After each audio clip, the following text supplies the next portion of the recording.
আবহাওয়া অনুকূলে থাকায় এবং তুলনামূলক রোগবালাই কম হওয়ায় দিনাজপুরে ধানের বাম্পার ফলন হয়েছে। ধানে পাক ধরায় দ্রুত ঘরে তুলতে ব্যস্ত সময় পার করছেন কৃষকরা। এরই মাঝে চলছে ধান কাটা মারাই। প্রাকৃতিক দুর্যোগের আগে ফসল ঘরে তুলতে চান কৃষকেরা। দিনাজপুরে দিগন্তজোড়া ফসলের মাঠ সোনালী রঙে রঙিন হয়েছে বোরো পাকা ধানের শীষে। প্রাকৃতিক দুর্যোগ আর রোগবালাইয়ের আক্রমণ না থাকায় জেলায় এবার আশানুরূপ ফসল হয়েছে। কৃষকরা বলছে গতবারের চাইতে বিঘাপ্রতি ফলন বেড়েছে 1 থেকে 2 মন।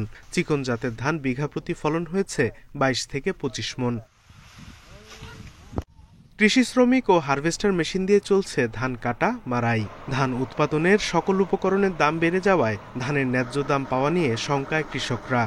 বাজারে যদি বেশি না পায় তাহলে পোষাবে না, তবে আগামী বছর হচ্ছে এবার একটু ধানের দাম ওজনের ধানটা অনেক আগে আছে। ধান কাটছি 3,500 টাকা বিঘা, এখানে আমার পস্তা হচ্ছে না, খরচই হচ্ছে না ঠিক মতো। কৃষি বিভাগের মাঠ পর্যায়ের কর্মীদের পরামর্শ এবং কৃষকদের পরিচর্যার কারণে ফলন ভালো হওয়ার দাবি কৃষি কর্মকর্তাদের।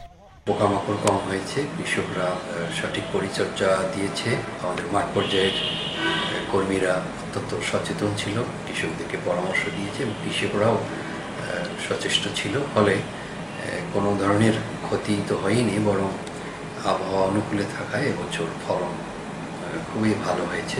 এবছর দিনাজপুরে 1,74,510 হেক্টর জমিতে বোরো ধানের ফলন হয়েছে। Independent news.